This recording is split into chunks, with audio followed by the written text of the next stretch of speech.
నమస్తే. Welcome to RTV Telugu. ఇటీవల ఆంధ్రప్రదేశ్లో జరిగిన ఒక ఘటన, సింహాచలంలో జరిగిన ఒక ఘటన యావత్ ఆంధ్రప్రదేశ్ ప్రజల్ని కలిచివేసిన పరిస్థితి మనందరికీ తెలిసిందే. చాలామంది ప్రాణాలు కోల్పోయిన పరిస్థితి. దీనికి సంబంధించి అక్కడికి టీడీపీలో హోంశాఖ మంత్రి కావచ్చు, కొంతమంది మంత్రులు వెళ్ళి అక్కడ పరిస్థితి ఎట్లా ఉంది పరిస్థితి, ఇవన్నీ కూడా వాళ్ళు మాట్లాడిన విధానాలు మనం చూసాం. అలాగే ఏదైతే చనిపోయిన వ్యక్తుల ఇంటికి కూడా వాళ్ళు వెళ్ళి పరామర్శించిన పరిస్థితి. అలాగే మాజీ ముఖ్యమంత్రి జగన్మోహన్ రెడ్డి కూడా వెళ్ళి పరామర్శించి ఆయన కూడా మాట్లాడుతూ దీన్ని ఉద్దేశించి ఈ చంద్రోత్సవం సంబంధించి ఏదైతే ఆయన చెప్తూ కొంత వ్యంగ్యంగా మాట్లాడడం జరిగింది. ఇదంతా బేసిక్గా రాజకీయం చేయడానికి ఇక్కడ మాట్లాడట్లేదు నేను. కొన్ని విస్తురుపోయే నిజాలు కనపడతా ఉన్నాయి ఇక్కడ. ఒక్కసారి ఆ నిజాలు ఏంటి అనేది మాట్లాడుకునే ముందు ఒకసారి నేను హోంశాఖ మంత్రి అనిత ఏం మాట్లాడుతూ ఉన్నారో ఒక్కసారి మనం విందాం. విన్న తర్వాత మళ్ళీ దీన్ని కంటిన్యూ చేసే ప్రయత్నం చేద్దాం. నేను ప్రికాషన్స్ విషయంలో ఒక 2 days బ్యాక్ 3 days బ్యాక్ అంటే ఈ క్యూ లైన్లు మొత్తం ఆ క్యూ లైన్ అన్ని మేము చెక్ చేసుకోవడం జరిగింది.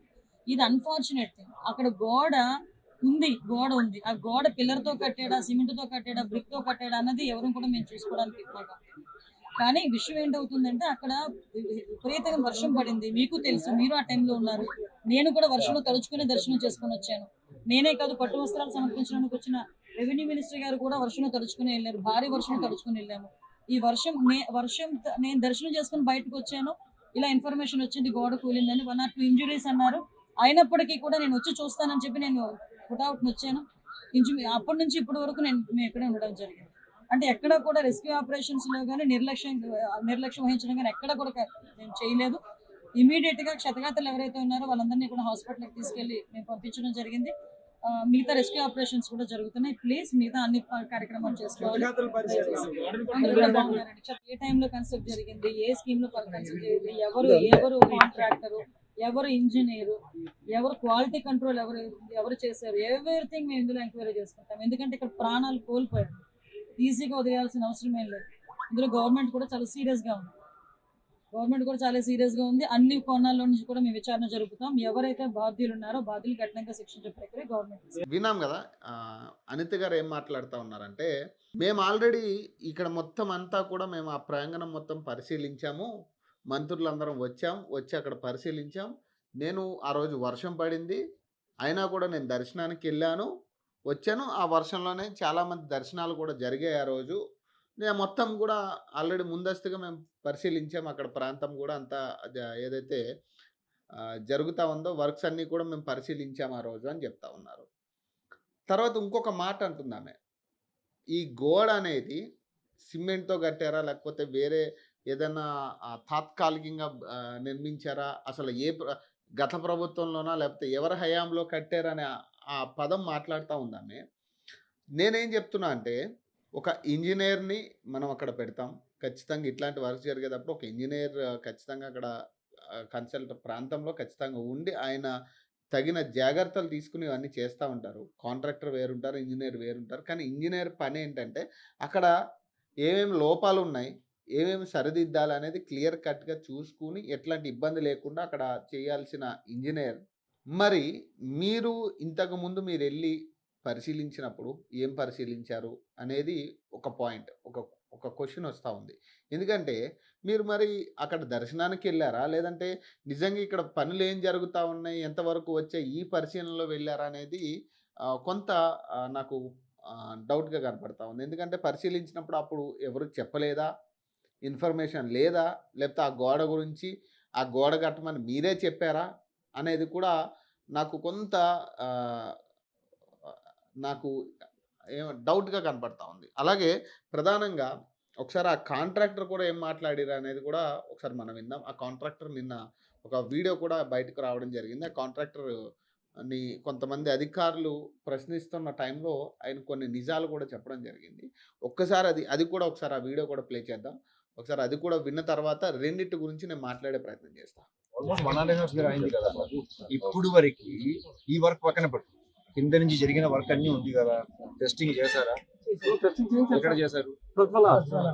ల్యాబ్ పెట్టలేదని అడిగాను. అదే ల్యాబ్ పెట్టలేదు కాబట్టి వాళ్ళు హైర్ చేసుకోవాలి సార్. ఆ. అయితే ల్యాబ్ పెట్టాలి యాక్మెంట్ కండిషన్ ప్రకారం. లేదా ల్యాబ్ ఏదో ల్యాబ్ ని వాళ్ళు హైర్ చేసుకుని ఈ టెస్ట్లన్నీ వాళ్ళు చేయించాలి. ల్యాబ్ హైర్ చేసుకున్నారు. ఇప్పుడు ఈ వర్క్ జరిగినప్పుడు టెస్టింగ్ చేశారా? మొత్తం 5 days అయింది కదా సార్. ఇది మన సమ్మె వచ్చింది అడవులు చేసాం. ఇది ఒకదానికి టైం ఉంది సార్. 6 days లోనే ఇది జరిగింది సార్. యాక్చువల్లీ దీని మీద వచ్చే ట్రస్ ఇది లోడ్ పెట్టేసారు. ఈ విండ్కి ఇక్కడ ఎక్కింది సార్. అటువంటి వాటర్ ప్రెజర్ ఇటువంటి విండ్ ప్రెజర్కి వచ్చింది సార్. దానికి చూడండి సార్, అదే వాళ్ళు ఇంకా దానికైతే 0.6 కట్టాం సార్. ఇది కొద్దిగా ఇంకా ఇది 0.75 కట్టారు సార్. కాదు సార్, అంటే మామూలు జరిగింది చెప్తాను సార్. టైం లేదు సార్, దగ్గర నేను కట్టమని ఆఫీసాను సార్. సార్ పిలుస్తారు, ఇది డ్రాయింగ్ ఆఫీస్ వస్తే పెట్టమని చెప్పి మీ మీద ఒత్తిడి చేశారు. వచ్చినట్టు కదా చందనం వచ్చింది చేయండి నేను చేశారు కదా ఎవరు చెప్పారు? డిపార్ట్మెంట్ ఇంకా ఇల్లు అసలు తెలియదు ఉంటుంది సార్. ఇప్పుడు ఎవరు చెప్పారు? డిపార్ట్మెంట్ వాళ్ళు చెప్పారా? ఇద్దరు కూడా మామూలుగా వర్క్ చందనోత్సవం కొంచెం చేయండి అని కొన్ని అడ్డంకులన్నీ చేయండి అని రిక్వెస్ట్ చేశారు సార్. నేను కూడా వచ్చి దేవుడి కార్యక్రమం కదని దీన్ని డ్రాయింగ్ లేకపోయినా అధిగమించి చేస్తే అప్పుడు బ్రిక్ వర్క్ చేసేటప్పుడు ఏ ఇంజనీర్ వచ్చి చూసారు? స్టార్టింగ్ రోజు ఏం లేరు కదా సార్, మిగతా రెగ్యులర్ గా ఉంటారు సార్. 5-6 రోజులు చేశారంటున్నారు అవును కదా. సార్, మొత్తం ఎన్ని రోజులు చేశారు? మీకు ఒక 4 days లో చేశారు. 4 days లో ఏ ఇంజనీర్ ఉన్నారు ఇక్కడ సైట్? స్టార్టింగ్ రోజు ఏం లేదు సార్, నెక్స్ట్ ఏం ఉన్నారు. ఇంకా అప్పుడు స్టార్ట్ అవ్వలేదు 4 days లో. పని జరిగేటప్పుడు నువ్వు లేదు. అంటే విజయవాడ క్యాంప్ ఎవరున్నారు? ఏ ఇంజనీర్ ఉన్నారు? ఈ సార్ ఉన్నారు సార్. స్టార్టింగ్ ఆయన లేడని ఆయన లేదు అన్నారు, సార్, ఉందని నువ్వు లేదు సార్. ఇంటి రెండు మనకి చెప్పలేం. స్టార్టింగ్ రోజు లేరు సార్, వర్క్ జరుగుతున్నట్టు ఏం వచ్చారు. ఈ గారు కూడా రెగ్యులర్ వచ్చి వస్తున్నాం సార్. దాని టైంలో మధ్యలో ఇప్పుడు ఈ గారు వచ్చి చూసుకుంటూ వెళ్ళారు సార్. స్టార్టింగ్ రోజు అయితే మటు ఇద్దరు లేరు సార్. ఆ వాళ్ళు కడుతూ ఉన్నారు, మీ వాళ్ళు కడుతూ స్టార్టింగ్ రోజు ఇద్దరు లేరు. నెక్స్ట్ రోజుకి వచ్చారు సార్, పరివేషం జరిగింది మామూలుగా రెగ్యులర్ గా అలాగా జరిగింది. అది జరిగింది. ఈ ఒకరోజు చేయండి అని అందరూ కూడా చెప్తే నేను చేయను సార్, ఆర్టీసీ రిటర్న్ వస్తుంది కదా అప్పుడే చేద్దాం, వేస్ట్ కదా అంటే లేదు టెంపరీ కదా చేయండి చేసి. ఇది ఏంటంటే సార్, ఈ వర్షం ఒకటి ఇది ఒకటి లేకపోతే అయ్యింది సార్. సో చూశారు కదా, ఆ కాంట్రాక్టర్ క్లియర్గా చెప్తా ఉన్నాడు, ఈ పనులకు సంబంధించి ఇంజనీర్ ఏం చెప్తే అది నేను ఫాలో అయ్యి చేశాను. అలానే ఈ గోడకు సంబంధించి సింహాచలం గోడ కూలిన, సో చంద్రోత్సవం సమయంలో సమయం తక్కువ ఉంది కాబట్టి సో అక్కడ నేను గోడ కట్టను అని చెప్పాను ముందే. అయినా వినకుండా నా మీద కొంతమంది ఇబ్బంది పెట్టి నన్ను కట్టమని ప్రయత్నం చేశారు. కొంతమంది ప్రలోభ పెట్టారు నన్ను అంటూ కూడా ఆయన మాట్లాడుతూ ఒకసారి ఆ వీడియో చూస్తే మనకు అర్థమవుతుంది. అంటే ఇక్కడ విషయం ఏంటంటే అక్కడ అధికారులు కూడా క్లియర్గా అడుగుతూ ఉన్నారు కాంట్రాక్టర్ని, ఎవరు నిన్ను ఇబ్బంది పెట్టింది, ఎవరు నీ మీద ఒత్తిడి తీసుకొచ్చింది.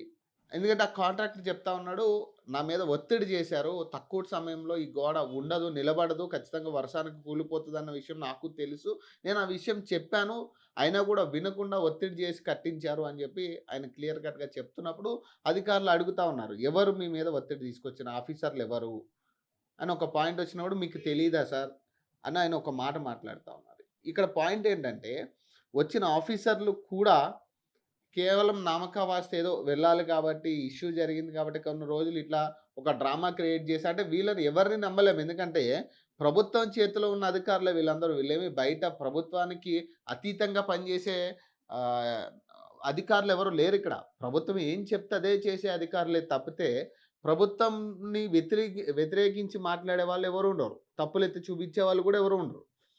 సో అక్కడ వచ్చిన అధికారులు కూడా మ్యానిపులేట్ చేసే ప్రయత్నం చేస్తూ ఉన్నారా అనేది కూడా ఒక డౌట్ ఉంది. ఎందుకంటే ఆ కాంట్రాక్టర్ చెప్తున్నప్పుడు ఆయన అడిగే విధానం కూడా ఎవరు మిమ్మల్ని ఇబ్బంది పెట్టారు, ఈ ఇంజనీర్ ఇబ్బంది పెట్టాడా లేకపోతే చెప్పండి అంటున్నప్పుడు ఆ కాంట్రాక్టర్ చెప్తా ఉన్నాడు, మీకు తెలీదా సార్ ఇందులో ఉండే ఎట్లా ఉంటుందో మీకు తెలీదా సార్ అంటే, బేసిక్గా ఇది తెలుసు, కూలిపోతుందని తెలిసే అక్కడ గోడ కట్టించి ఇప్పుడు కూలిపోయిన తర్వాత, అంటే బేసిక్గా వర్షానికి కూలిపోయిన తర్వాత ఇది వర్షానికే జరిగిందని అనుకోకూడదు. ఎందుకంటే ఆ నాణ్యత ఎట్లా ఉంటుంది, ఇంకా పచ్చిగా ఉండే ప్రయత్నం కాబట్టి, కొత్తగా కట్టిన గోడ కాబట్టి ఖచ్చితంగా పచ్చిగా ఉంటుంది.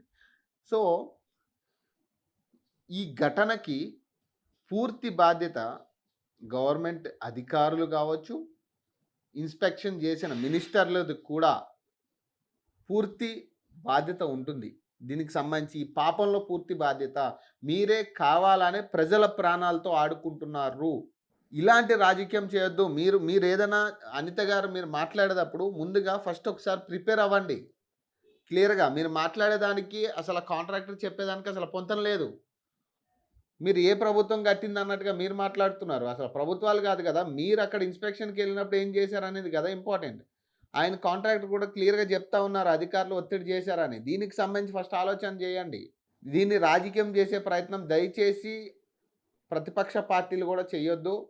ఖచ్చితంగా ఇక్కడ ప్రజల ప్రాణాలు చాలా ఇంపార్టెంట్. భద్రత అనేది చాలా ఇంపార్టెంట్. మీ రాజకీయాల కోసం, మీ రాజకీయ లబ్ధి కోసం ప్రజల ప్రాణాలతో ఆడుకోవద్దు. ఇక్కడ అధికారులు ఎవరైతే అక్కడ ఇన్స్‌పెక్షన్‌కి వచ్చిన అధికారులు ఎవరైతే ఆరా తీస్తా ఉన్నారో, వాళ్ళ మీద కూడా ఎవరికీ నమ్మకం లేదు. ప్రజలకి ఇక్కడ న్యాయం జరుగుతదన్న నమ్మకం ఎవరికీ లేదు. కేవలం చనిపోయిన ఇంటికి తలోకింత అని చెప్పి మీరొక లెక్క కట్టి ఇవ్వడం తప్పితే, దానివల్ల ఒరిగేదేమీ లేదు. అందులో ప్రధానంగా ప్రభుత్వ అండర్‌లో జరిగిన ఇన్సిడెంట్ కాబట్టి అసలు దీనికి న్యాయం అనేదే ఉండదు ఫస్ట్. సెటిల్‌మెంటే తప్పితే న్యాయం ఉండదిక్కడ.